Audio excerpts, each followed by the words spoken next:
My son asked for a Bitcoin for his birthday. And I said, $14,000? What do you think you're going to do with $16,732? I don't have $13,000 on me. Butterscotch Shenanigans. Hey, everybody. Welcome to episode 2 to the 7th of Coffee with Butterscotch, the game dev comedy podcast, Butterscotch Shenanigans. I'm Seth, and I'm the games programmer. I'm Adam, and I do all kinds of Weberly stuff. I'm Sam, and I write words. And this is a show where we talk about life, business, and working in the games industry. Today is December 2017. Berlevin. Before we get started, we have a warning. Anything's going to happen on this show. Anything could and gonna happen. Yeah. Anything gonna happen? Yep. Anything gonna happen? There's going to be profanity and weird phrasings of common colloquialisms. Beware. So this show should not be listened to by chids or babbies. Or people who really They're uptight. like other people to speak properly. Yeah. If you're interested in talk good, then get the fuck Get out some of here. other get some other place. All right. So this past week, Sam and I went to Uruguay. Yeah. We flew across the planet. Well, we flew down the planet. I mean, it's just across it still, right? Yeah, it's all relative, you know. You know what I mean, man? Yeah. It's down if you want it to be. Relative, yeah. Maybe we flew up the planet. Yeah. You know, maybe we've been thinking about the planet upside down this whole time. Probably. Yep. Maybe we live in the southern hemisphere. My favorite part about it, though, is it's the first time that I've done international travel where I didn't just stay really cold the whole time. Because since we go to the other side of the planet, and Earth is this We went to stupid Summerland. oblong, we went to the summer place. Yeah. It's great. We escaped the So winter you went for to a the upside down, but it was like It was really it was beautiful. a good way. It was like, actually, we live in the upside down, as it Right. turns out. Yeah. Which, you know, It's that's becoming actually a pretty increasingly good. true. That's a pretty good metaphor because we went there. So Uruguay is a small country. It's like 3.5 million people. So it's a lot like our home state of Iowa in terms of population, and also kind of in terms of size. Yeah. It's bigger, but it's a pretty small country down there, and they're just killing it. Yeah. They've got like this like utopia thing going on. No one even knows about it. Nobody's aware of what they're doing. Get this. I think you that's could the go to only school. way you can have a utopia. Yeah, If no one knows. If nobody comes in and fucks Well, I with mean, it. I knew it was going to be different when I went to the checkout counter at the airport to get my ticket, and the woman's like, "Oh, what's your final destination?" I said, "Uruguay," and she goes, "Oh." It's like, "What? What do you mean, oh?" And she goes, "Oh, it's just we get like one of those a year." I was like, "Oh, interesting." Like, we're going to some Unknown land. Neverland, you know. The best part was, you know, we're used to in the U.S. when you have security stuff at the airports, you know, you got to basically strip naked, do a cavity search usually. They got dogs They got sniffing dogs you. just constantly. They just turn you actually inside They out. turn you inside out and Shake you. shake the change out of your organs. So we arrive in Uruguay and we walk through the customs, and by I mean walk through, I mean basically literally just you walk up and then you scan your passport and you take off your glasses. They take a picture of your face and then they're like, "Yeah, you're good. Yeah. Come on in. Yeah. You don't look threatening." So that was basically the extent of it, which was wonderful. Like a good entry into a country. I feel like when you're not being harassed constantly. Yeah. So we Good go user to experience. Yeah. So we go to the city. The city is they have a really high import tax of like 60% or something. So it's really hard to get stuff from outside of Uruguay. And so instead, people just start up businesses. So instead of there being like a Best Buy in town, there's just like 50 people who have all started up little electronic shops that are just kind of scattered all around town, right? There's lots of restaurants. There's not really a lot in the way of sort of major chains or big department stores. The only one we saw was one McDonald's. McDonald's. That was the only one. Yeah. You can't escape McDonald's. You can't. It is just everywhere. You can't get away. But they have super cheap healthcare with a lot of kind of like universal coverage policies. They have legalized weed. So everybody there is just super happy. Just They're all the just time. They've got all these progressive social policies. They have free college for their citizens. So people are not, saddled with a lifetime of student debt. People are not one medical emergency away from utter financial ruin. Seems like a pretty good thing they got going on. Yeah. over And there. and they're doing all this with a GDP that is less than like the market cap of Apple. Right. So it's like, what the fuck are we doing? Like we have all these resources. Well, I think the interesting We're thing in the about upside down. Yeah. Nothing Yeah. about it makes any sense. Yeah. Well, the interesting thing about it was, in just talking to people, you realize that combination of systems put in place has allowed their game development scene to really start taking off in the last couple of years. It's incredible. Basically, people actually have the time and the lack of risk required to say put like a year into really focusing on innovate. things. Yeah. So all the games we saw, we were like, oh dang! I told Seth, I was like, we got to step our shit up when we get back because we're gonna get crushed by these people in a year or two. So it was really impressive to see, and also I think it sort of spoke to I think some of the stuff we've been trying to figure out about how to get a really good dev scene going in the Midwest or just in the United States in general, and actually some of the huge now understood I think systemic hurdles that we have to try to somehow overcome when you're not dealing with say. Everybody having, basically free healthcare and free school and no debt and that sort of thing. So kind of, I think when you have to use your work as the thing that is your security mechanism, yes, then that just forces you to not be able to take risks with your work. And so anytime you can escape that, now all of a sudden those things just become decoupled. And so now you can get all kinds of innovation and interesting stuff happening. But yeah, it's not the world we live in. And of course, all this comes with, their national debt is as a percentage of their GDP. It's actually very reasonable. And there's nothing really. They're doing fine. They're just doing good shit over there. And I didn't even know about it. Yeah. So it was fun. It was a really good trip. And I think most importantly, it seemed like we delivered some good info for like the timing of kind of where their industry is, where there's not a lot of people self-publishing. There's not a lot of people sort of really effectively handling the business side of things. They can make really good games. Yeah. We should say we went down there for a conference. We didn't just sort of go there. Yeah. So the whole thing was just, networking and talking to people and then giving our talk. And it seemed like it was a well-timed thing for kind of where they're at as a community. So it was really fun. And I think they have, so there are government programs that are sort of helping to fund game studios, which they also have that. It's a fairly new thing. So they have a lot of sort of fledgling studios that are just finishing with their first game, and they're now thinking about how do you turn it into a business, how do you market, all that stuff. So and of course we've gone through that.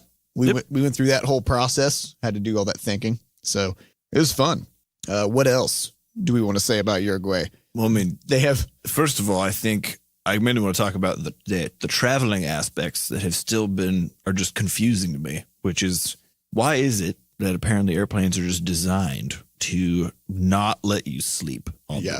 Yeah, I think they're torture machines. They appear to just be a torture machine. Yeah. If you handed somebody, if you were just like, all right, I want you to design something that just absolutely crushes a person's chance to sleep comfortably for a long period of time, you would just, all you need is an airplane seat.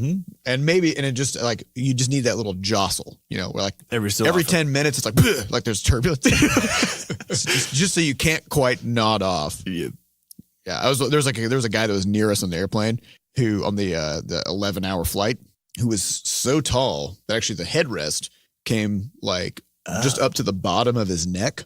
So if he wanted to sleep, he would have to like lay his head back completely. I was like, he has it worse than I do. Yeah. And of course, his knees are like jamming into the seat in front of him. And oh man, poor guy. But I also want to mention part of the crazy travel stuff was just how hilariously wrong you guys were about the trajectory. Yeah. Well, so I was confused because so Seth looked at the tickets like a couple of days before. And we talked about this a lot last week. Yeah. Because Seth was very amused about how we were apparently flying across the United States for most of the travel. Because what we thought, or what Seth thought was happening was that you guys were flying to the northwest.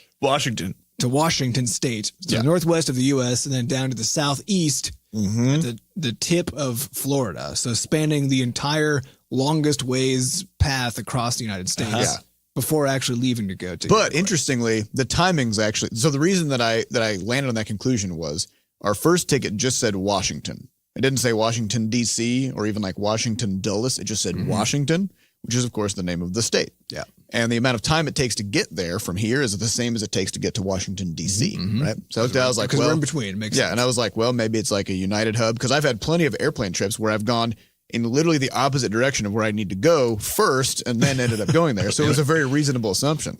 So I'm like, okay, I guess we're going to Washington. And then timing-wise, I looked at the next flight and I was like, okay, so it's like 5 hours or something like that. And so I was looking at different. So I looked at Panama City, and Panama City, Florida, is about a 5-hour flight from state of Washington.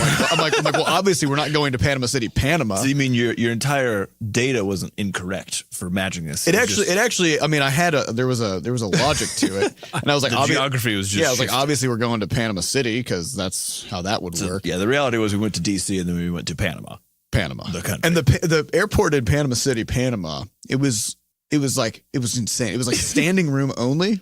Like, so they had like 8 gates in one little. They had sort of like a cul-de-sac of gates, you know, like so you go down a hallway. There's 8 gates there, and each gate only had like 12 seats. But these are huge international flights. Yep. And so people are just standing sort of back to front, shoulder to shoulder for all 8 of these gates, and then they would announce flights, but they would never say what flight it was for. So they would just be like, now boarding group 3. And everybody just kind of looking like, what the fuck? And then for some reason, there were 12 people dressed as Santa, just kind of like just strolling around. We were waiting for them as a pack. Yeah, they were. Well, I think they were waiting for flight to arrive. Like I think there was something supposed to be happening. I thought they were going to do something, but they never did. But yeah, and it was insanely hot because of just how many people were crammed together, you know. So we got really just real sweaty right before that big long flight to Uruguay. So that's the best, you know. Yeah. So traveling, international travel, it's always an adventure. Sam got to use his Spanish quite a lot, so he carried the day on translation. Which was a lot of fun. And mainly I found that as long as you just show that you're trying and then also that you're terrible, people are usually very kind and patient. Yeah, because a lot of it's so dumb. We'll take care of it. Yeah, a lot of it was a lot of people in Uruguay do speak English, but they don't use it a lot. Right. Because there's not a lot of English speakers that come there. And so they can do it, but they're just not very comfortable about it. So Sam would come in and he would like throw some awkward Spanish words out there. And then they would be like, oh, okay, so I guess this is fine. I can throw some of my shitty English out there, and then like it's like a shitty language teamwork situation. Well, the funny thing is, it was actually a lot of fun because it made every interaction feel kind of almost like a cooperative puzzle game. It was like a trust fall. It was like a team building exercise. So it had a really warm sort of overall feeling to it, more so than just like if you go to the store and you're like, can I get some chips? You know, it's not the same thing where I bought some bananas and went up to the register and I just handed her my banana. I say hello and in Spanish and then hand her my bananas, and then she's just like launches into this basically telling me what I need to do to actually pay for the bananas. But of course, I have no idea what the fuck she said. And so I was like, so I say something back in Spanish, basically saying like, can you slow down a little bit? And she's like, and then she just walks me over to the banana stand where they have them all like broken out in twos. You buy bananas in twos, and then you actually have to weigh them and then get a sticker, and then you bring them the sticker. Yeah. So she like walks me through this whole thing. We do it, but it ends up being a way more warm interaction than, of course, it requires a lot of good faith. It does, right? Yeah. Right. So it was a very nice experience overall, I think, despite the. But then, of course, afterwards, you were just like, why don't they just pre-weigh them? Yeah, that was real confusing because they're already in pairs. It's right there. I'm like, you could just remove a part of this whole. Yeah, so there's some kind of interesting like cultural thing. It's like that's just how you sell bananas. That's what it is. Bananas. But how was it being? Because Adam was here with the rest of the team, so it was like I think Seth and I are mainly the ones who end up having the most collaborative stuff go down in terms of our interactions with everybody else in the studio. It's that, but it's also that all of our business decisions are made collaboratively as a group, right? So when you guys were both gone and incommunicado, then that it meant that I just didn't have the option of making business decisions. You've got to work, which is beautiful because then I could just work on stuff, you know. So it was interesting because it took administration off the table. So it wasn't that you guys generate it; it's that it can only be done when all of us are here. But what does this mean? Because you said it was a great work. Yeah, because it was a fantastic work. So really, does this mean that can we not? I mean, I think it means can we? Well, and I don't know. We need to think about it some more, but. But I think one of the things that I was thinking about, and especially along the lines of the fact that we believe that most of the things that we do don't actually matter. Correct. Yeah. But despite that, we still work really hard to make sure we're doing all the things that we think we should be doing. And I think maybe we just can do less. Just do fewer things. Yeah. You know? So there's a book that I've been reading. I started reading on the airplane. It's called Phoenix, the history of the game industry. And it's just a very dense compendium starting back in the 1950s, even of the first video game, which was like a tic-tac-toe computer that just had like lights on it, all the way up to like, you know, modern stuff. I'm 40% of the way through it. It's like a 30-hour read because it's not meant to be an engaging story. It's just like, here's what happened. Buckle your pants. It's just a report for like 700 pages or something. Yeah. I think it's about 900 pages. Yeah. So I'm about 40% of the way through after 2 extremely long international flights. And so one thing I noticed was really interesting was how all these companies, like during the dawn of the home video game console, there's like a 20-year period where there were just hundreds of consoles. And everybody was trying to come up with some new angle. And they'd be like, this one has a printer, you know, like this one has like a keyboard and you can plug a cartridge in there. You can program your own games. We don't have the technology to save that code yet, but you can program them, right? And so every console would come out with some new twist where they were trying to like bring in people with other divergent interests. And the only ones that actually came out alive were the ones that were just like, this plays video games really good. Like that was their whole angle, and all these, and they just didn't worry about dumping tons of resources into expanding all these extra features that nobody actually gave a shit about or understood, and they just did one thing really, really well, and that was just their whole thing. So it's probably true. Like doing all this, do less. We could just. I think we can do less. well. And I think if it is true that things don't matter that much most of the time, which is a good thing. It means that things are fairly robust to chaos, but we've designed everything to be that way. So we've stayed very small as a team. We operate on a cash pile basis. So we're not always at the very end of our runway. So we just have lots of time to work on stuff or to have finished a thing before we launch a new product. So we've got everything we need where if things happen and if we do something wrong, we can recover from it unless we do something really dumb, which means we probably just don't need to worry about stuff that much. And we also learned a few weeks ago that we had started marketing too early. But we're still worrying about it a lot. And so we're still like, we're worried about like marketing the podcast. We're worried about marketing the merch shop. We're worried about marketing all these things. And we spent actually, I was thinking back on, we spent a lot of time talking about this stuff. And the outcome has always been the same, which is that nothing matters. Marketing didn't work. Well, not only that, but like so far the best thing we've been able to do for the podcast. So we tried launch a game. Is launch a game. Yeah. And all of a sudden it's like, man, there, now we have podcast. But it was also the best thing we did for the company because that was what brought us all of our business opportunities. That was what allowed us to give Sure all the work that we've given him of now porting to everything in the universe and all that stuff. Well, there is, so in game theory, overall, there's this idea of a dominant strategy. Wait. Game theory, a theory about games, or the game theory from the mathematical like sense? Economics and mathematics. Okay. Which is that most games, so most sort of things that have a rule structure to them, eventually have a dominant strategy that you can just figure out, right? Yeah. And as a game designer, this is really annoying because in a game where, for example, I think Dead Cells, which we talked about a while ago, Metroidvania, where it's super hard and it's kind of Dark Souls like, they had this problem where they made all these sweet weapons. But because the game is a roguelike, where when you die, you have to restart, people, of course, would just pick up a bow and then stand as far away from things as possible and just like break away, right? Because as a dominant strategy, it's fantastic because you avoid possibly taking damage, you kill people. Right. It's great. But it takes out all the really great parts of the gameplay. Right. So the interesting thing then, as a studio, it might just be that our dominant strategy should just be 100% devoted to driving that spear tip of a new game into the market, right? Or new content into the market, right? And just and not even don't even worry about the other stuff. Just say everything else comes from this. Yeah. So this is something we've been actually talking about, sort of internally over the past few weeks. Is Scuffle Buddies, this huge project. It's very big. It's going to take quite a long time. And back during Crashlands, one of the biggest things that we did to make Crashlands successful was launch Flop Rocket. Which got us 40,000 Butterscotch ID users. And then we were able to roll that into our Greenlight campaign and then use that to curate our beta testers. So if we did literally no marketing and then just made a small game in a few months, that's our marketing, right? But we don't even market that. We just launch it, right? We still talk to our people, all our platform holders. Yeah, we try to get it featured. Featured, but otherwise we use featuring of a different game as our window into marketing the next game. Yeah.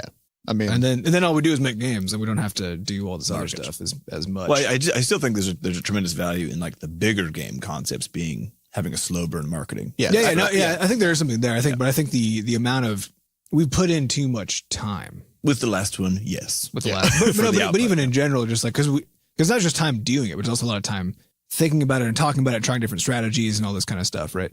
And you're saying fuck it. Well, even all this stuff about trying to optimize our newsletter campaigns and all this stuff. I mean, we just need to make fucking awesome games, get them out there fairly regularly, and then as people go find and play them, and then join our stuff so that they start getting our newsletter, then they'll like them or they won't. They'll like them or they won't, and like if we could try to do strategies to boost our open rate by 1.3%. Yeah. But if we make a new game, we don't have to give a fuck about trying to squeeze an extra 100 people. Because now we have 100,000 more people we're sending an email to. Right. So clearly this is the dominant strategy. Just launch games.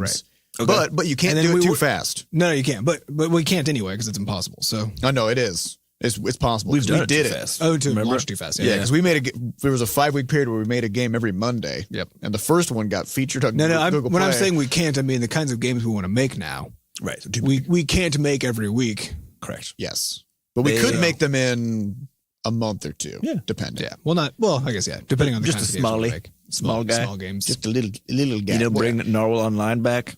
Just wrapped up. Yes. We're almost done with it anyways. That's true. Secret, but it's true. Now, That's true. We did spend like 3 weeks working on a new Narwhal Online. Yeah, it's pretty sweet looking. Wait. We did actually. We were working on 2 games. No, 2 weeks. Yeah, because we started working on. I can't remember if we were told people the name of the other game. Did we? Whippersnappers. Did we tell people that? Yeah, no. Okay. We did. We did. Yeah. Well, it's Whippersnappers. Okay. So it's dead now, but it was. We were working on Whippersnappers, which we did or did not tell people, and then that we took a break to basically make, because we were like, oh shit, this is gonna be a big game, so we need to make a small game. Let's make a small game. And so that's what we're talking about right now. Right. So that's when we stopped and we worked on the remake of Narwhal Online, which I think we were 2 weeks in, and then we did the Shenana Jam, which gave birth to Scuff Buddies. I'm like, oh, this is fucking awesome. Yeah. So then we did screw this Narwhal stuff. So that actually screw all the things. But interestingly, Scuffle Buddies was intended to be a small game. Yeah. But then we were like, this has a lot of legs. Yeah. We'll just go ahead and ditch that last fucking pile of garbage we were working on, and we'll work on Scuffle Buddies. But this is the risk with a small project, is that it's hard. It's actually just hard to make a small project that's both viable. Yes.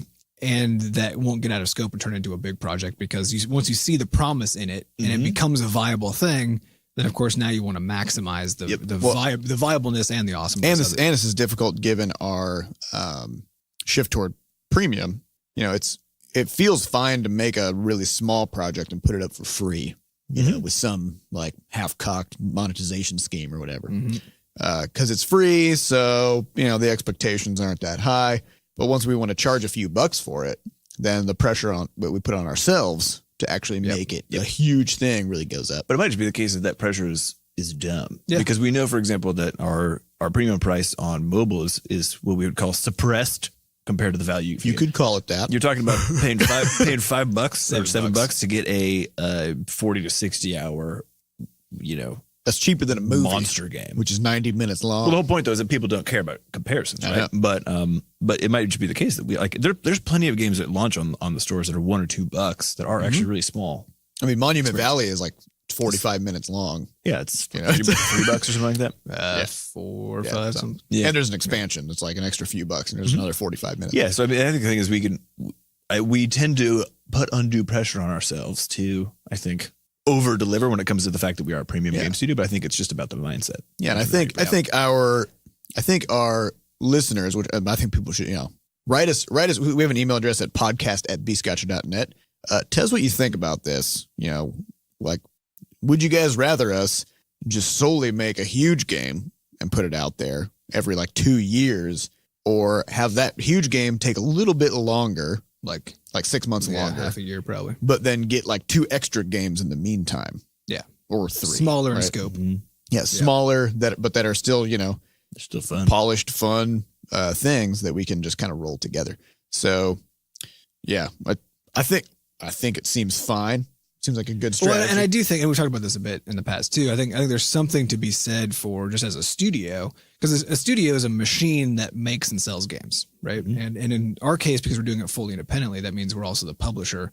And so we do all the marketing, we do all the stuff. So if we only do the whole thing, every aspect of it, every 2 or 3 years, we're going to be bad at it. Yeah, we're going to be bad at it every fucking time we do it. But if we can actually kind of warm up the machine and learn some things, make some mistakes, in the interim on smaller projects, which is really what we did up before Crashlands. Yep. We learned an enormous amount by launching all the other games that we launched. Then we launched Crashlands with all of those lessons, learned a bunch of lessons from Crashlands that we're now applying to the next thing. And if we actually just have the more opportunities to do that, then that's probably just some would say a dominant strategy. So should our listeners expect a new game, say next week? Nope. So before next week? That's still too fast. Yeah. Okay. Well, better get started. But I think because with the new Butterscotch ID is now well underway, the kind of the core components of it. Can we say what it's called? I don't know. Can we? Should we? Yeah. Let's do it.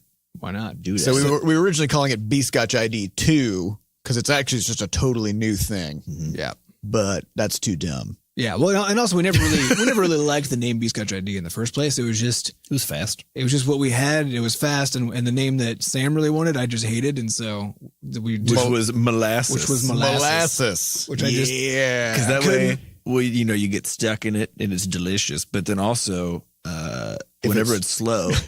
People are like, this is slow as molasses. Which seems to be a naming strategy because then we have Crashlands. So I know. Every time it crashes, we could be like, well, what did you expect? I thought it was hilarious. I even made a logo for it and an icon stuff. Adam's like, no. I just couldn't do it. Yeah. So the new one. Yeah. So the new one now is named Ruckus, which has then been very kind of fun. it's like a rowdy crowd, basically. Yeah. Which has been fun because now we can talk about, we're making a ruckus over here. And, so it adds kind of a fun lingo to it, but the idea of this new system is that it is completely new. We're gonna try to pull legacy Butterscotch ID data into it and stuff, but we're gonna try to, but it's gonna be we're gonna do what we can. My bet is we'll be able to get the important stuff, and then otherwise we're gonna keep legacy Butterscotch ID running because we don't want to have to go through the process of like taking everything that exists there and porting it over to this new thing. We want to be able to just say, okay, we got that old thing, but now we have this new thing that's way better, and now we're gonna be using that moving forward.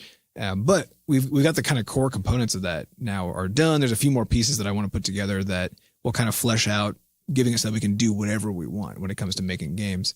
And as soon as we have that, it'll be so easy for us just to be like, we want to make a game that has this web component. Yeah. We can just now do that. And so, the reason for the change was that the original Butterscotch ID, everything was really hard coded, and all the games needed to have the same set of parameters. So we had friends, leaderboards, achievements, which turned into perks. And everything was handled exactly the same way. Everything's handled the exact same way, except for cloud saving, which was handled completely uniquely for every game, hard coded. Yep. Which made the best feature of Butterscotch ID, the cloud saving, the hardest thing to implement. Absolutely. And everything else was really inflexible. So if we were like, we want to have the ability to maybe in Flop Rocket, like I want to challenge a friend to a mission, or something. Well, now we got to hard code that whole thing from the ground up on the server and on the game side because there's no mechanism to handle that. And so it really constrained our ability to create a vision for a game that had some kind of cool online feature that we would want to do. Yeah. So not anymore. It made it difficult just to add web features in general to a game we were working on so that if Sam and Seth are working on a game, they say, ooh, I want to put a level editor in here. Right. There was no way I'd have to be like, well, fuck, now I have to figure out how to store all that level data on the internet and figure all that out. When really it should just be the game should be figuring out how to store. Yeah, there should just be a generic web system you can talk to that does that. So that's what we've made, which is going to allow us to do these things like make these small games with cool, interesting features and just I think the reality too, as a team, is that it's just fun to have launched more games. Oh yeah, that's where all of our credibility comes from. Right, all of it comes from game launches. Yeah, because actually 2017 will be the first year in the studio's history that we haven't launched a game. I feel dirty. Yeah. I just feel so we're going to have to swing the pendulum the other way. The prior game launch was the second month of January the prior year. Yep. Yeah. So it will have been 2 years. This January will have been 2 years. Yeah. So that's just too long. We needed, all right. I'm getting itchy. Yeah. So we'll probably have to do that. But yeah, so let's do that. So to bring it all back then, we've been spending a lot of time, working really hard about these extra opportunities with marketing things and we've been doing a lot of business expansion, which is stuff that we still need to be doing, but we've probably just been working on it way too hard actually. Because there are all these questions that have come up where, we're really worried about certain kinds of consequences of things that we do when the question should actually be, could the consequence nuke the studio? And if the answer is no, we could probably just be like, right, let's give that a try. Universally no, basically. Yeah. And does it seem like, does it seem likely to have a really good outcome? And if the answer is also no, then we say, okay, then just ignore that for the rest of time now. Yeah. So which we'd been doing, but could probably do a little more aggressively. So we cut out just even more stuff and then reduce the amount of time we have to spend deciding whether or not to do things we need better heuristics. Yep. So we don't have to rehash stuff and like think through all the logical components. This is back when we launched Quadrupus Rampage. We actually fell into a similar trap, but for a shorter period of time, which was Quadrupus Rampage came out. We had like 800,000 players in the first few weeks, which was unfathomable to us because Tower Fight 2 only sold 1,500 copies. Yep. So we're just like, oh, we have so many players. We have to do right by these players, and like they're expecting more content, and like maybe we can like tweak this thing to get a little bit more revenue out of the game, and maybe if we do this. And so we spent 10 weeks making the game, and then after that we spent like 8 weeks patching it, right? Yep. And so and we kept trying to come up with ways to add content to the game and stuff, and almost everything we did didn't matter or actually made things worse. The only thing that we did that actually both improved the game and improved our income was adding pets to the game, which really was a big enough content change to the game overall that it was essentially, it's heavily modified how you just a whole new game system. Yeah. But like all this tweaking and stuff we tried to do. And then much later, I think 6 months after the game came out, we put ads in there, which doubled our revenue. Yeah, that was a good call at the time. At the cost of sort of our souls. Right, sure. And too late for it to really matter. It doubled all of our forward revenue, which at that point was such a tiny trickle that it basically didn't matter. Yep. So, but the point being, we knew we could make a game in 10 weeks. Had we taken the 8 weeks after Quadrupus and just made a whole other game, we would have way more than doubled our revenue. Right. And not only that, but launching a new game removes the possibility of you, for example, accidentally cutting your revenue in half on another game. Because you're not changing that game. It's just doing its own thing, sure, right? Unless you launch a sequel that somehow makes it obsolete or something. Yep. Well, this is one of those questions we've just gone back and forth about a lot, which is, when do you stop working on it? Yeah, when do you stop? When do you start? How do you know when something's done? How big of a thing you should be doing? All this stuff. Well, the only reason this is a question is because on a small team, you don't have enough resources. You have to choose one or the other. Right. You can't. So people, I mean, on a big team, you also do. I think it's actually the reason that big teams get into trouble. Yeah, it's because they think the extra bandwidth means they should be doing all this. Yeah, but actually all that means is they're just burning more money.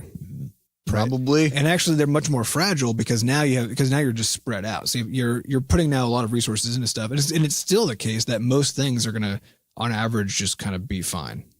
Right? So now you have a whole bunch of things that are all just kind of doing fine, which then you might as well not even have because they're not contributing meaningfully. Right. But now if something bad happens, so now you're increasing the chance that one of those things goes real wrong. Right, because you're just rolling more dice. Yeah. And so if a thing goes really wrong, then the problem with things going wrong is that if it goes wrong enough, there's no recovery from it. Right. If it goes right enough, like you can just keep on pushing that forward. Nothing actually stops by things going well, but by things going poorly, if they go poorly enough, then it's just game over. And the larger you are, the easier it is actually for things to go really poorly because you've become a bigger target. You're moving more resources around. It only takes one bad actor, somebody with bad faith in your company, or just somebody making a really big mistake to completely implode something, actually. Well, and this is even, there are even things you can do that seem like they're unrelated or that they can't have a negative consequence when you're working on an existing product, and it totally can. And we experienced this with our Chinese Crashlands launch. Yep. Because we put the game out in China on the Wii Game platform with the Chinese translation. And all of a sudden, our Steam review score for Crashlands plummeted down to like 50 or 60%, right? Like we're pushing the negative reviews. We're like, what is happening? Turns out that there were at least a sizable enough proportion of Chinese players who had the game already. And they wanted the Chinese translation. Steam. Yeah, they wanted the Chinese translation on the platform, which they had already bought the game on, which we hadn't even considered. So all of a sudden now we're coming into the holiday season with a nearly negative review score. Yeah. Because on one platform, because we launched on a different platform, which we thought would be an isolated, like, people are going to be excited to have this. It was also one of those things. This is one of the first times that we've actually seen a dip in revenue on a platform. Yeah. It was actually, and it's been strictly because of this thing where suddenly our review score is mixed. And of course, what do people do on Steam? When you see mixed review score, you're like, nah. Yeah, you choose one of the other 6,000 games. Yeah. So this has been one of the only problems we've had actually in the studio's history in terms of maintaining our tail was the fact that we launched on another platform, which was supposed to completely sort of push that tail up. Well, and of course we offset that with the launch revenue from Correct. the China launch. Yeah, we're still doing fine, but so we're still So the thing is, it it ended up working cannibalize a tail. Yeah, it shouldn't be that cannibalize a tail, and it shouldn't be that doing one good thing causes some other bad thing to happen. Things just balance out. And I think the more things you do, because this is all random. We're just rolling dice here, right? On average, your dice rolls are average, right? So by doing more things, you don't do better. You just you just do average more. Yeah. And if but you're now just increasing the number of things that you have to pay attention to. You're increasing the number of things that can go wrong. So I think it's actually something to consider, just scaling back the things. I'm down. Fewer things just all around, and just asking, because we've always been focusing on what's high leverage, and just asking, like, does this seem like we're going to get a lot out of this? But we should probably also just be asking, should we even just do another thing? Even if it actually may be high leverage, even if it might bring in significant revenue to the company, at what cost? Because it's going to increase administrative burden. It's going to do all these other things. Well, just the chat that Seth and I were having this morning before work even started was basically like, the last Crashlands patch we put out was last December. So Crashlands hasn't even had like a major content update for a year now. Yep. And that was one of the questions we were asking, because we've never actually gotten to answer that, that effective question of, okay, if you keep on putting some time into a thing and growing it a bit bigger and bigger and bigger, what does that mean for the game? How does that actually work in the long run? Right. Is that a good call? And there's this question of, if we have the extra bandwidth on the programming side, should it actually be put into platform expansion or instead into simply content expansion for a game that already is successful? Right. Yeah. And our prior belief was that there's nothing more important than a launch, which I think I still believe in general.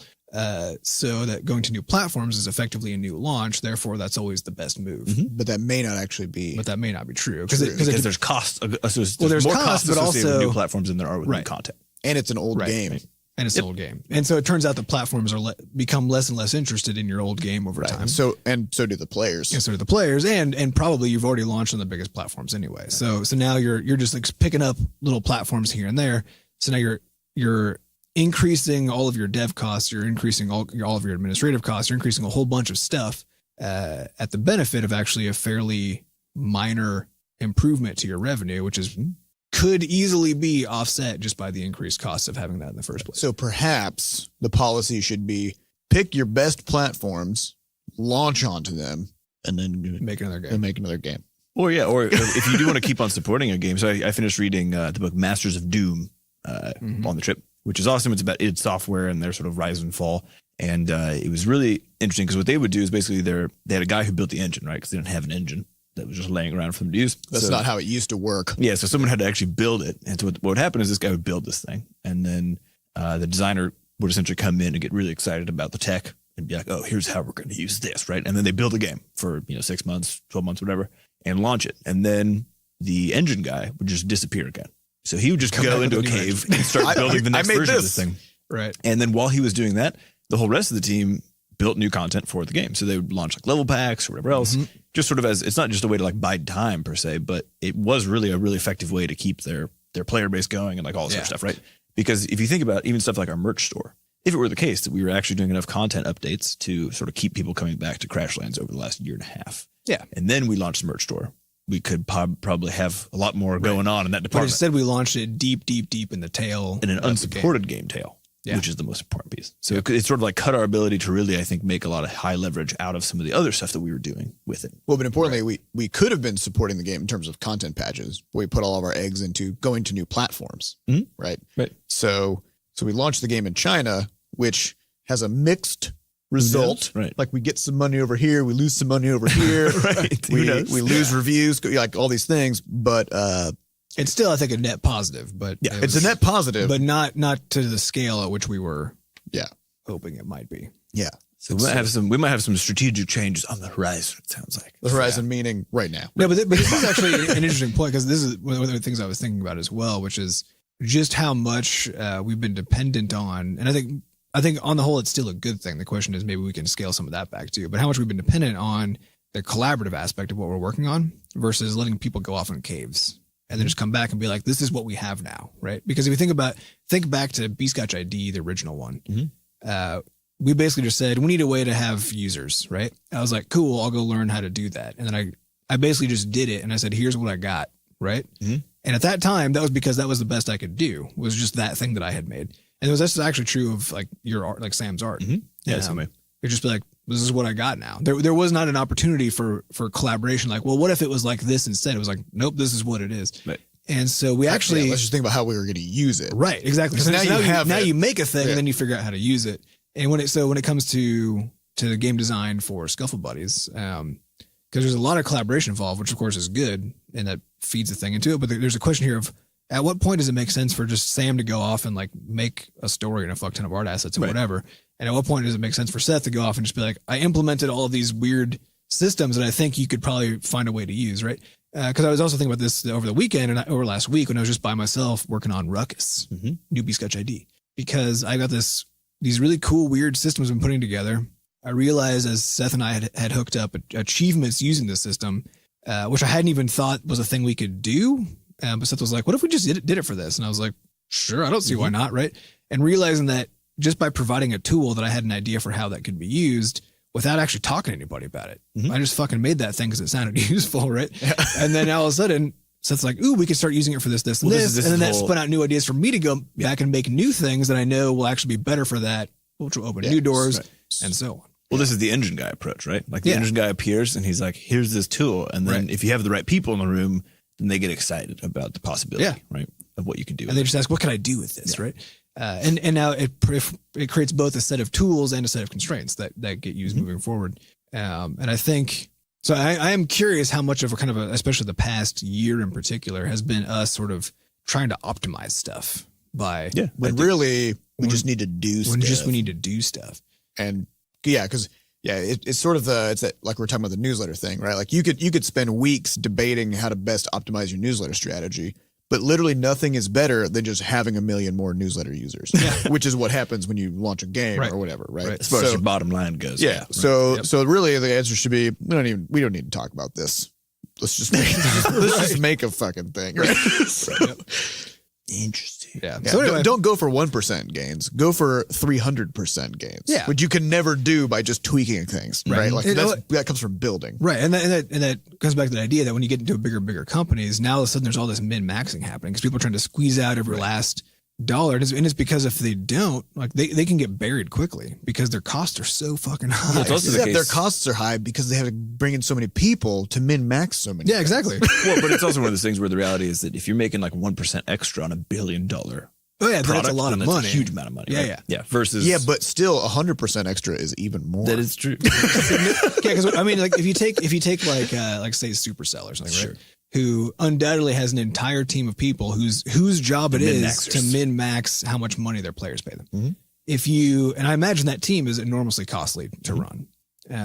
Sure, they also bring in probably a lot of revenue, but what if instead of hiring that team, you hired a team that just made another game instead? Yep. It seems that would be much more effective, right? It seems to be. It seems like it would be. And especially because the biggest thing for them ever since Clash of Clans was Clash Royale. Yeah. Like that was their biggest and that will continue to be true. And I think part of here is there's actually an interesting risk problem because every time you make a new game, that's actually a new risk because you have no idea if it's going to pay off. Right. But so people start to invest, and I think this is what we found ourselves doing as well. You start to invest in the things that you're trying to pull the money out of the thing that did work, right? Like get as much out of there as you can because that's your security, that's your stable source security of blanket, right? But as you start putting all your resources there, then actually the risk of your next launch becomes higher and higher and higher because now instead of you hiring a team of people to make a new game over this year-long period, you instead pull as much money as you can out of the existing game. So now you have one fewer games you get to launch. Because if you just made that one game and it failed, you'd still be doing fine. It's kind of like fracking, right? I mean, like you're getting a little more out of it, but maybe you're destroying the ground. Maybe you can't drink anything now, and your sink catches on fire. I think the thing is that even a large company truly does face the cost issue that they still have an opportunity cost with everything that they do. It just feels like they don't, right? Because they have so much money and they're spending it all these places. Like, ooh, I want to do this now, so they go do a thing, right? But the fact is they scale to match the income. Yep. They always do. Yep. And so it doesn't actually. Yeah. In reading about this like history of the games industry, the amount of weird shit that all these companies were trying to do, especially in the 80s. Yeah. Because like it was the dawn of the personal computer age. And all these video game developers, they know about computers, of course, but the average person in the world is like, what the fuck is a computer, right? Yeah. And what would I possibly need it for? I have a pen and a paper, so yep. What? And so all these game manufacturers kept trying to find ways to turn their video game consoles into computers, and they would ship them with these really awkward keyboards with like those shitty like rubber keys that you have to like push really hard on, you know, with no standardized QWERTY layouts because like keyboards were still kind of taking shape. Or they would release like one of them was like it had like a numpad, like so it was like 12 keys, and you were supposed to be able to program games with it. Like it was just like 12 numbers, and you did it bitwise, like with binary code, right? Yep. And so like they promoted the shit out of it, and like, oh yeah, it's like got this cartridge you put in here, and then like you poke these numbers on here to like do bit operations to make games. Nobody understood it. It failed dramatically, you know. But they only did it because they had extra money, thinking we need to tap into a new market. Well, I mean, I think it really comes down to, on a psychological level, more like what Adam was talking about, which is businesses are still human-run entities at the end of the day. And the reality is that while we tend to thrive better in an insecure situation, basically everybody does. Like that whole idea of if you're not uncomfortable, you're not growing, or, you know, like the hard things are hard for a reason, all that stuff. It's very true. If you remember most of the most important moments in your life, for example, they tend to be the shitty stuff where you sort of had to go through a thing or whatever else. The things that make you grow are the hard things. So, but the reality is we always seek the security. Yeah. Right. Because it feels better. But there's an important consequence. I've been re-listening to continue to listen to Anti-Fragile, that book we talked about a while ago. And he was talking about this recently. So it's just kind of on my mind too. But there's this consequence of all of this, which is that if you're looking for security and you're looking for kind of maintaining and sticking with the things that are working and so on, then what you're going to be doing is focusing on efficiency and optimization, right? And both of those things actually are bad in the long term.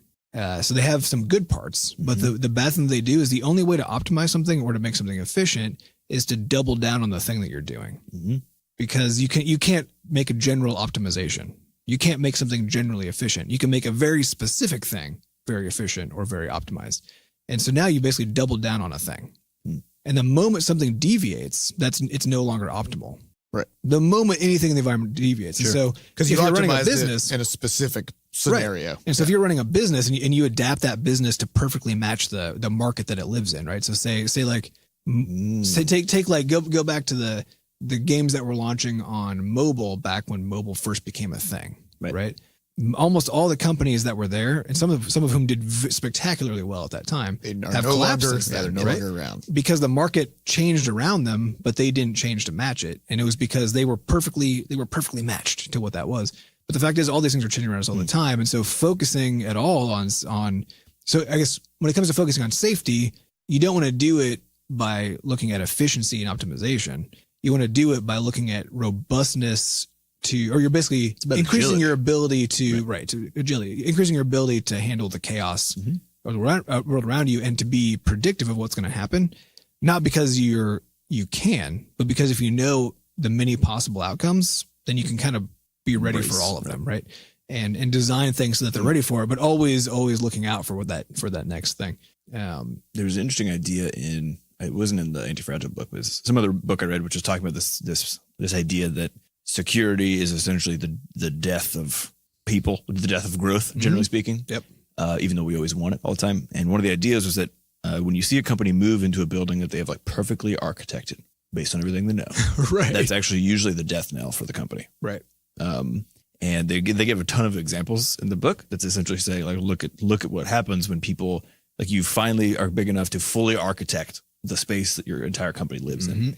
But then weirdly, like the company can't adapt to anything after that. Like it's a weird, it's just like a so weird really that thing. means because you've invested now with so much of this building, like you don't want to hire another team because now you have to, where are you going to put them? Yeah, right. Or you don't want to change your processes because you finally tuned every square inch. So actually that means the best workspace is just an open warehouse. Yeah.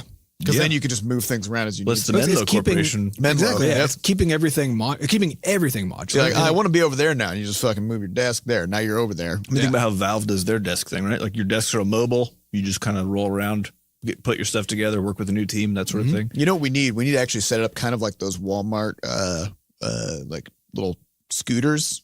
You Oh, know, yeah, but it's just a but it's a desk. Right. You drive it around. You can just go.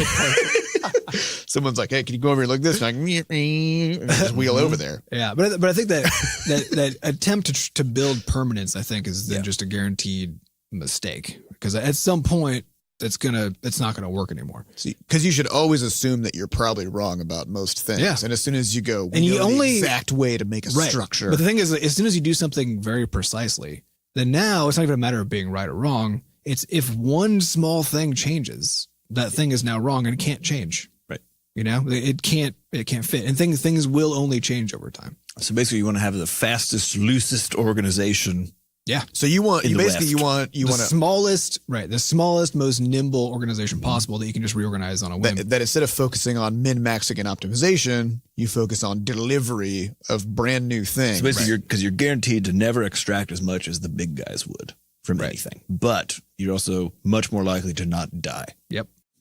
Because we are not banks and will not get government bailouts. This is correct. Because the fact is, like, all the banks fucked up. Yep. Right? And the U.S. bank, actually all of them pretty much. Well, many of them did collapse before the bailouts happened. Yeah, yeah. So then they were just fucked. Right. So some of them actually were allowed to get fucked, but the rest should have actually died, because that would have allowed new things to rise up, behind them.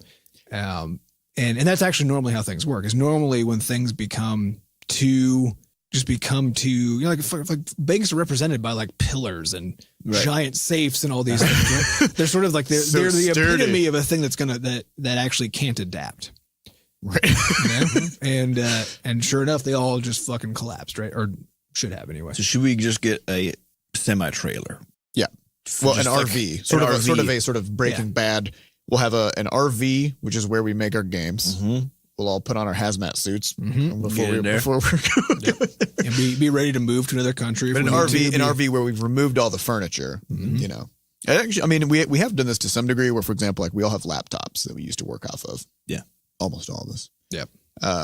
Because of the fact that we're just like, if people need to take it on a trip, if they need to go home for the weekend and they want to bring their work, whatever. And then at work, we just, plug in our monitors and stuff. So you should be able to adapt. And then also we say, because of all of our security and backup practices, if no matter where you are, if all of a sudden your laptop just flies out of your bag and falls in a river or something, somebody steals it, if it gets hit by a car, you should be able to go, no problem. And you just move to literally any nearby computer and just start working again. Yeah. So actually I use a desktop at work and a laptop at home, but the discrepancy doesn't matter. They are shells. They're just I just put the same ghost in it each time. Yeah.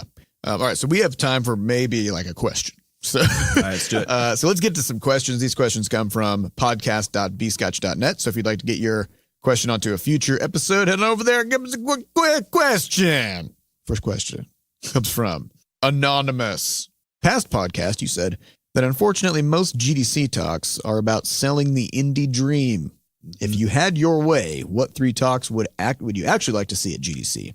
Note, I assume that one talk is about focus and not multitasking and all that stuff. So pick 3 others. Okay. Well, one of the things that will be in our talk is just to get off of Twitter. So I'm going to put that in there. But I think Yeah, that's part of that assumed. they still haven't taken the talks that we keep pushing that come from sort of Adam's domain of the studio, which is the third leg of the stool, so to speak, that makes us actually able to do stuff. And it's all about the combination of automation and tools development and the scientific approach to games. Yep. As a business. And we pitched, there were 3 of them this year, 3 or 4. I pitched 3. All with a different angle and a different particular slice of this. And they just don't seem to be interested.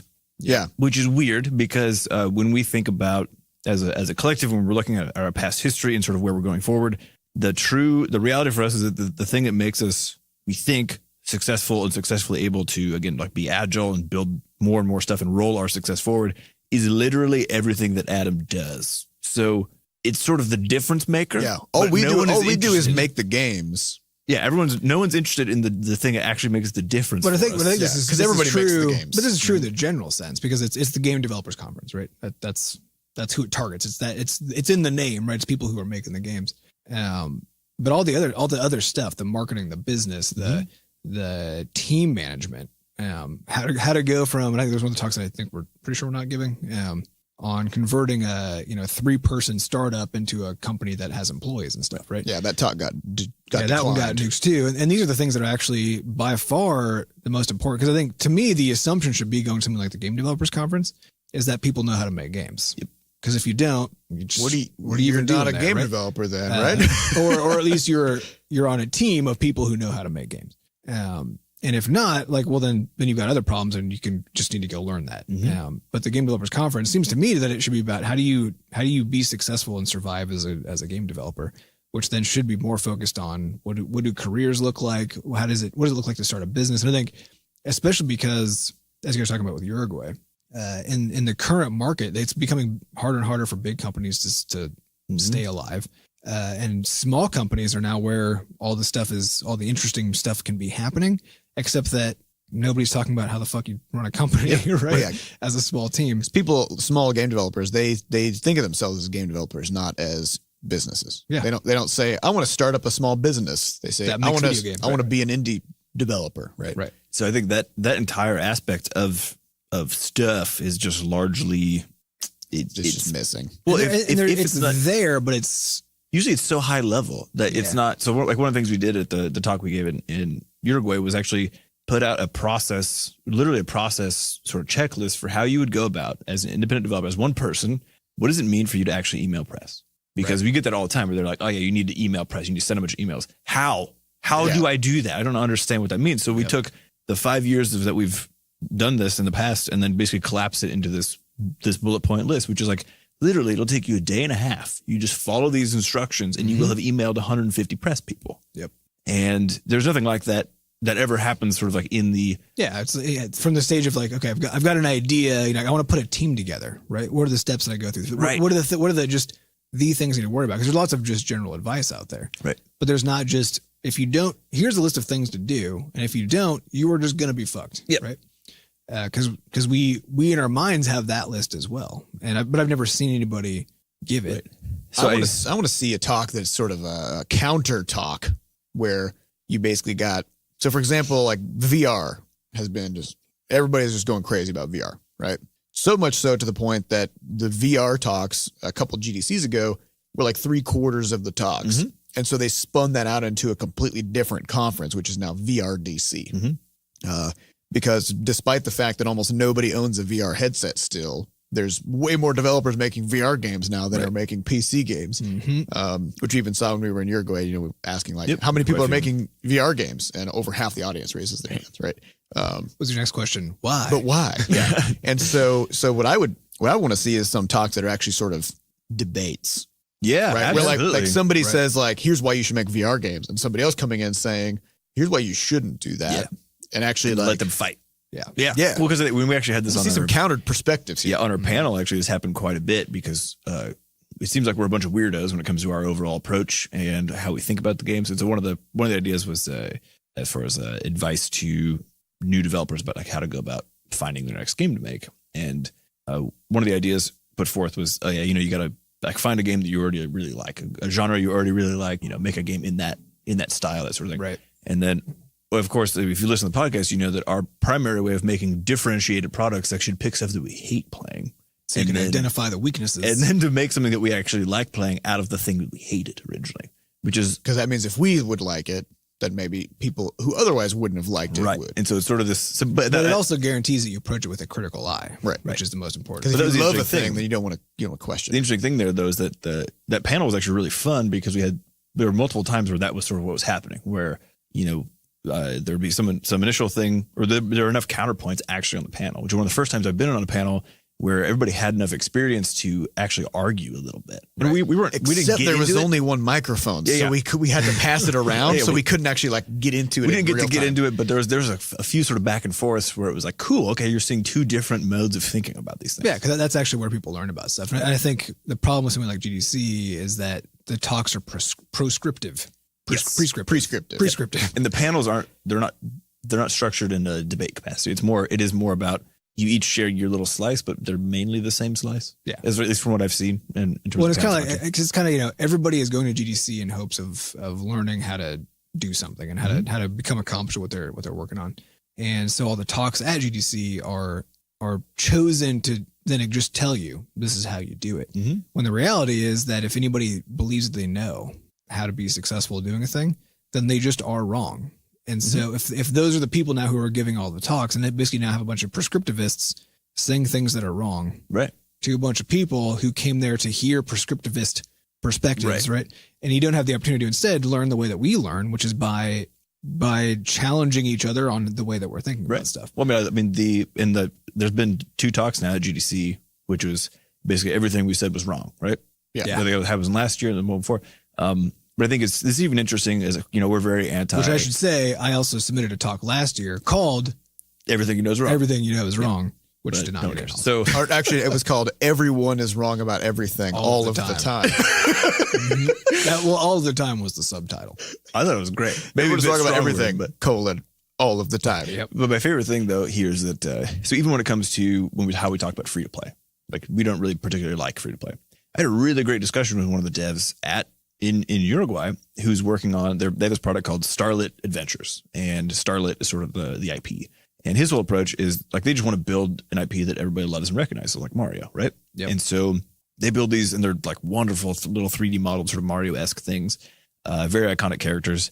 But their approach then is, in order to do that, he's like, the reason why you would pay $10 for a Super Mario game on mobile is because it's Mario. That's the only reason why, right? Mm-hmm. So their whole goal is like they're sort of doing this almost this free to play strategy to start with, and it's just like you buy level packs or whatever. It's not super gross stuff that we've talked about, but just sort of using it as a way to just create a huge brand awareness for this thing. And we had a really good discussion about sort of the balance or the pros and cons of taking that down a free to play route versus a premium route, and sort of what we're doing, which is the same idea, having this end goal of having this IP that spans multiple pieces of media, but some of the limitations that we actually have because we're doing premium first, as opposed to, say, doing free to play.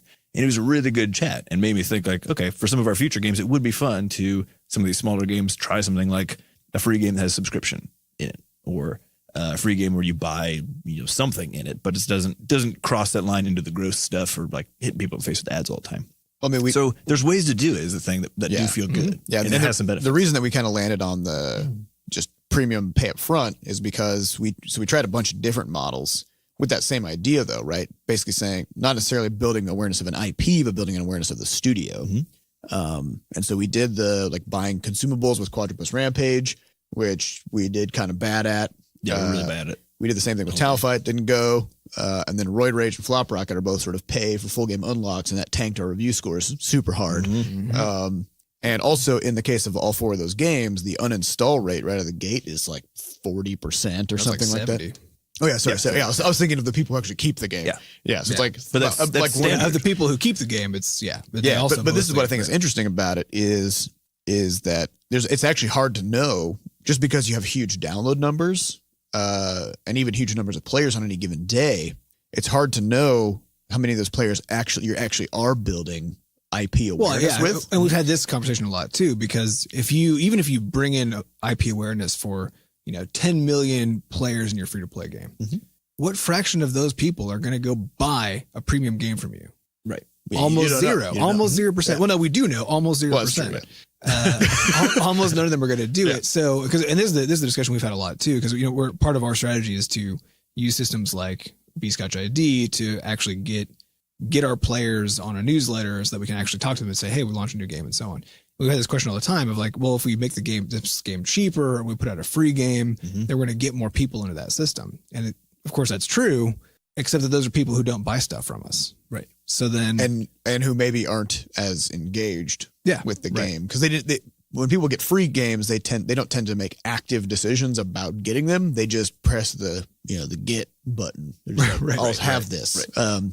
But I think, there's still, I think, interesting, rich discussion to be had about those things. Oh, absolutely, right? And also like fun experiments that if we take more of that the rambunctious model of like, all right, let's argue about some stuff and then just build a game, just make it happens, right? See what happens, because we did that with Flop Rocket.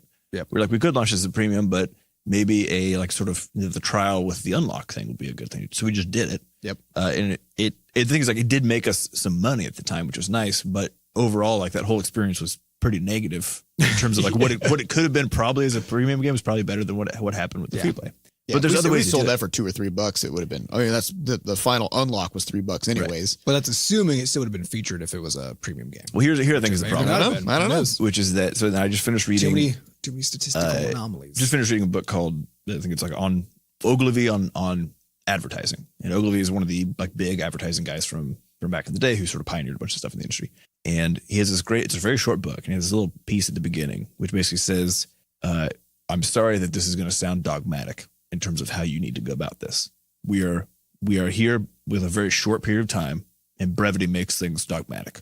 Yeah. So what that means when you listen to a talk or even the podcasts or just anything that people say is that if they have to cut it down to make sure you can understand what the idea is, then of course you don't have any room for nuance, right? There's no well, you could also maybe try this or try like there's none of that happening. And so we even talked about this internally about how, we're constantly changing our path and changing our minds about how things work. And it kind of sucks. Like the nice thing about the podcast is we get to give you updates weekly about this stuff, right? And debate things live on air. Yeah. But when it comes to if we go to give a talk, like that's a frozen moment in time where it's like all of our stuff leading up to that. Here's what we think's happening. Well, and the people asking you to give the talk aren't asking you to provide the nuance either. They want you to go tell people how to think. Yeah. Which is fine. I think it's fine. It's totally fine. But it's a starting point. It's a great starting point. And I think if it's also the end point, which it may be for some people or some organizations, actually, organizations that don't support that, then you end up in a place where, again, you're running into a sort of calcified structure that can't adapt. Well, I think it's just too easy for people to have never been aware that when they go see a talk, that it is a simplification of a person's ideas at a particular moment in time, right? All of the nuance, like everything is taken out so that it can be presented. Yeah, there's nothing that could be said to be simply true about it. Right. There's degrees of accuracy. Yeah. So, and I think the problem is that in general, people just don't think about things in that way. So they think if they're going to go hear a talk that this is now an expert because that person was selected. If the talk is presented really well, then they're going to think, wow, this is all gospel truth, right? And they're going to leave just not now having more stuff to think about, but now just having a new set of rules that they're going to go follow. Well, a good one from reading this book was that, I just read that Persuasive Advertising book, which is this sort of tome of advertising studies and knowledge. Very excited about it. And one of the main statistics they use in there is recall rate. So if you do an advertisement that is like this versus like this, which one has a higher recall rate? That's sort of like one of the base things. And in this book, he talks about this a little bit, and then he says, I don't like that statistic because we found recall rate to be uncoupled from people's actual brand preference changes. Right. I mean, just because you can remember an ad really well doesn't necessarily mean that it actually changed your mind about using the product. Right. And so he's like, that statistic. That's true. Like, I've literally never forgotten about Coca-Cola because I can't. Yeah. But I also never buy Coke. Right. So and I was like, oh shit, because of course that whole book, that's like one of the fundamental statistics. Right. In fact, now I always know that a thing that I don't want is really what it has done. Every time you see it, everywhere you go, there's a Coca-Cola, you're like, no, still no. Yep. Still not interested. So even that little twist, like you can't necessarily, say you put a whole book together where that's like the underpinning piece, and someone's like, well, that doesn't really matter. Yeah. It's like shit. Which brings us back full circle to this whole thing. Like most of this stuff doesn't matter that much. Like we just got to do what seems like a good idea. Pick a thing and do it real well. Do it and try to just focus on doing things that have far more upsides than downsides. And avoid like the plague anything that can nuke what we're doing. Anything that'll just stop us cold. For example, if you're a fire dancer, right. First, don't be right because you can catch on fire and die. Yeah, but that takes you right out. But also, it looks super badass. It does look very cool. So if you're a fire dancer, people are less interested in what color of pants you're wearing, while you're doing your fire dance. They're more interested in the fact that, holy shit, you're running around with fire on your face. Or I don't actually know how this works. Apparently you dance with fire on your face. But you dance with fire, maybe you're on fire or something. And so that's the part that attracts the crowd, not the color of your pants. Yep. That's right. So don't worry about min-maxing. Just set yourself on fire and then go do your thing. I think that's the lesson. Simplified. Nothing was lost. No need for nuance, right? All right. So that's all the time we have. We'd like to thank our studio wrangler, Monique, and our producer, Fat Bart, for putting this episode together, and the Butterscotch dev team for having our backs while we record this podcast. Also, special thanks to our community moderators who keep our Discord and forums running. If you'd like to get more involved in the Butterscotch community, you can head on over to our Discord server, which is at discord.gg/Bscotch. Come say hey. And if you'd like to adorn your bod with butterscotch. Sam gave me some eyebrows. If you'd like to adorn your bod with Butterscotch merch, you can check out our shop, which is over at shop.bscotch.net. Or if you'd like to adorn our bods with your merch, we have a mailbox. So if you'd like to send us something, anything at all, as long as it's legal and sensible to send in the mail, you can do that. I got the disclaimer in there for you, Adam. Nice. Appreciate it. Which you can head on over to mailbox.bscotch.net, and we get alerts when stuff comes in, so we will know. We will know that it has arrived. So thank you all for listening, and we'll see you next week. Bye. Bye.